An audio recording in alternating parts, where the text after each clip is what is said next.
Olá, tudo bem? Sou Alfredo Oliva, sou professor universitário e hoje eu quero falar então sobre Contardo Caligares. Quero falar sobre psicanálise e fim da análise. Quando é que a análise termina? Quando é que um paciente recebe alta? Quando é que um paciente deve se desligar da terapia que foi iniciada por ele ou por iniciativa dele? Quando é que uma terapia chega ao fim? Vamos lá. Então, eu vou lembrar que Contardo Caligares nasceu em 48, morreu, nasceu em 1948, morreu em 2021. Foi um psicanalista lacaniano nascido na Itália e que viveu no Brasil, atuou aqui no Brasil. Ele foi orientando nada menos do que de Roland Barthes na área de semiologia. No caso, eu estou trabalhando com o livro Cartas a um Jovem Terapeuta, então eu estou pegando alguns dos temas que atravessam esse livro.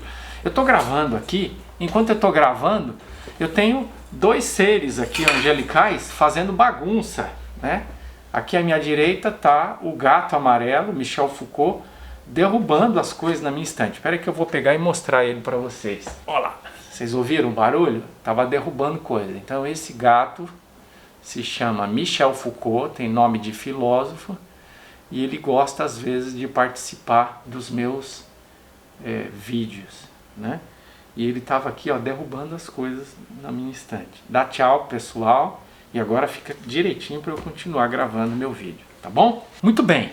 Então, nesse livro ele diz assim, olha que coisa interessante, ele diz assim: Lacan se perguntava o que seria o fim de uma análise, ou seja, como definir uma análise apropriadamente terminada. Sua resposta foi a seguinte: o fim de uma análise, diferentemente de uma interrupção, não é o esgotamento dos assuntos, o sumiço dos sintomas, o fim das queixas ou coisa que o valha. O fim de uma análise propriamente dita seria uma experiência radical produzida pelo próprio processo analítico. Que experiência seria essa? Nós vamos chegar lá. Mas vamos lá, o que é importante destacar nessa citação é que há um debate sobre quando é que termina uma análise, não quando ela é interrompida, quer dizer, o paciente eventualmente pode interromper a qualquer momento porque está insatisfeito com o modo como o terapeuta conduz, por questões financeiras, sei lá, por qualquer razão. Mas propriamente o fim de uma análise é quando o terapeuta, tendo submetido o seu analisando ou analisanda a um processo bastante longo, ou um processo que durou algum tempo, vamos dizer assim, ele chega à conclusão que aquela análise deve chegar ao fim e diz, nosso processo aqui acabou. Então ele vai dizer na sequência, quando é que isso acontece? Ele diz assim, ora, a observação de Lacan levou todo mundo às conclusões seguintes. Primeiro, só seria analista mesmo quem passasse pela experiência do fim da análise. Então, essa ideia de que para você obter o passe, como às vezes se diz, a autorização, você deveria ter feito a análise até o ponto em que não você interrompesse, mas até o ponto em que o seu terapeuta dissesse, olha, está pronto, aqui o nosso processo de análise foi concluído. Segundo, passar pelo fim da análise seria o suprassumo do que é preciso para tornar-se psicanalista. Então, o credenciamento de um psicanalista passaria por essa experiência de ter chegado ao fim de uma análise. A questão é que isso é um processo qualitativo. Quer dizer, algumas pessoas ficam 1 ano, outras ficam 10, outras ficam 20, 30, e aí começa a discussão de, e aí, então quando é que alguém vai poder se tornar um psicanalista? Se esse processo pode durar infinitamente, e claro, uma série de questões estão implicadas aí, porque uma análise é uma relação contratual, em que uma pessoa está pagando por essa análise, e essa pessoa que está recebendo, ela pode prolongar, seja porque entende que essa pessoa precisa, essa deveria ser a única razão para que essa análise se prolongasse, mas esbarra também em questões éticas, E aí? Se esse paciente é uma fonte de renda, Por que eu interromperia, como terapeuta, interromperia essa relação e teria que deixar de receber dessa fonte de renda? Então, essa é uma discussão bastante importante. Então, ele diz na sequência, em outras palavras ainda, Lacan descreve uma possível experiência saudável, embora doloroso, de abalo das fundações do narcisismo. Essa experiência foi entendida como a porta de acesso ao prestígio da profissão desejada. O momento em que eu realizasse a experiência de que não sou nada, seria o momento em que finalmente conseguiria ser alguma coisa ou mesmo alguém. É muito interessante isso, né? Quer dizer, a ideia é, nós desenvolvemos, quase todos nós, né, um certo narcisismo, ou todos nós desenvolvemos um certo narcisismo, né? É que alguns de nós somos mais narcisistas do que as demais pessoas, né? Somos mais narcisistas que outras pessoas, mas me parece que todos nós desenvolvemos, né, na nossa formação um certo narcisismo, né? Um certo apreço por si, vamos dizer assim, de forma um tanto quanto simplificada, um certo apreço pela nossa própria imagem, né? Um certo ensimismamento, né? E isso tem muitas vezes a ver com a nossa formação, né? Com o modo como os pais nos trataram nos primeiros meses ou anos de vida, de modo que nós interpretamos erradamente ou acertadamente, né? E que somos o centro do mundo, que somos muito importantes e por aí vai. Bom, a análise começaria então a chegar a um ponto final quando a gente percebesse que a gente não é a figura mais importante do mundo, certo? Quando a gente percebe que, enfim, existem bilhões de habitantes no planeta Terra, todos eles com bastante singularidade, e que a minha singularidade é só mais uma dentre várias singularidades, né? E que eu não sou o centro do mundo. Bom, e claro, se você olhar, por exemplo, o próprio planeta Terra, em termos da dimensão da existência do universo, ele também não é nada, né? Então nós somos nada num pálido ponto azul, né?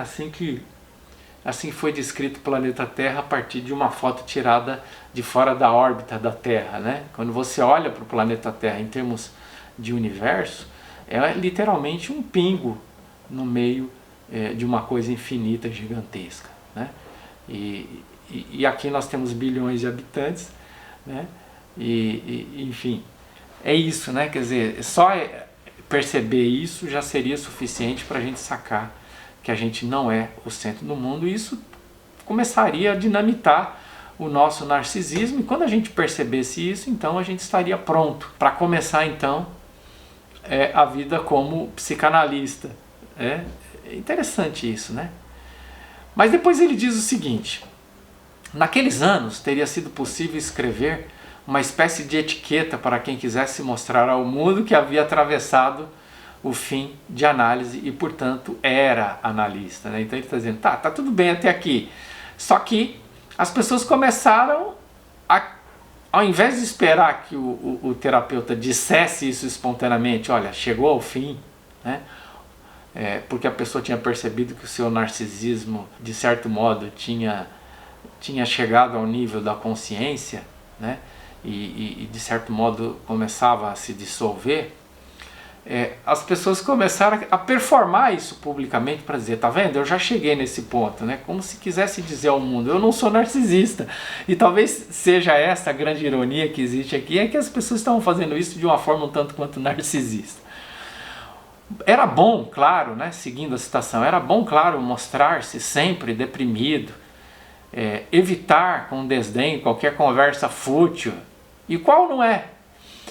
Tomar a palavra só transmitindo a impressão de que a gente está se forçando a falar, pois na verdade, como todos podem ver, não é?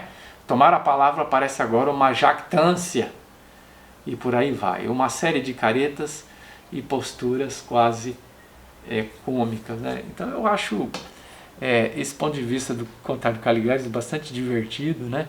Porque ele está brincando com isso, né? Porque de fato é uma questão muito complexa, talvez impossível de ser definida, quando uma uma análise deve chegar ao seu fim, né? É difícil para o paciente perceber isso, é difícil para o terapeuta chegar a essa conclusão, ter uma certa segurança de que chegou a esse ponto. E claro que começou um jogo de prolongamento da terapia, porque questões econômicas estão envolvidas. Quer dizer, quando você dá alta para alguém, a pessoa deixa de... É uma receita que o terapeuta perde. E é claro, é uma relação de poder, né? Se eu posso dizer quando é o fim dessa análise, e se eu posso dizer... E se isso permite que essa pessoa se credencie como psicanalista, então eu tenho um poder sobre essa pessoa, o poder de determinar o momento em que ela vai se tornar um igual, o momento que ela vai vir da categoria de analisando ou analisanda para analista, né? Então, como relações econômicas e de poder estão envolvidas, essa é uma relação bastante complexa, né? E que precisa, claro, ser discutida, né? E nem todos os terapeutas estão dispostos a abrir mão do poder e também abrir mão do benefício financeiro de terem determinados pacientes em seu consultório, né?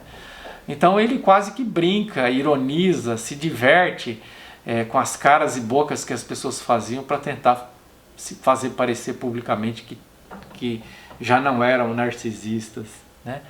E para mim a grande ironia é que essa é uma forma narcisista de fazer a coisa, né? Enfim, quando é que terminam as análises? O que você acha? Conta aí para mim, você que é paciente, você que é psicanalista, em que circunstância você acha que essa análise chega ao fim? Não que é interrompida ou abandonada, mas no sentido em que há um comum acordo entre terapeuta e paciente de que esse momento chegou, né? É isso aí. Espero que vocês colaborem e me ajudem aí. Um abraço e até o nosso próximo vídeo.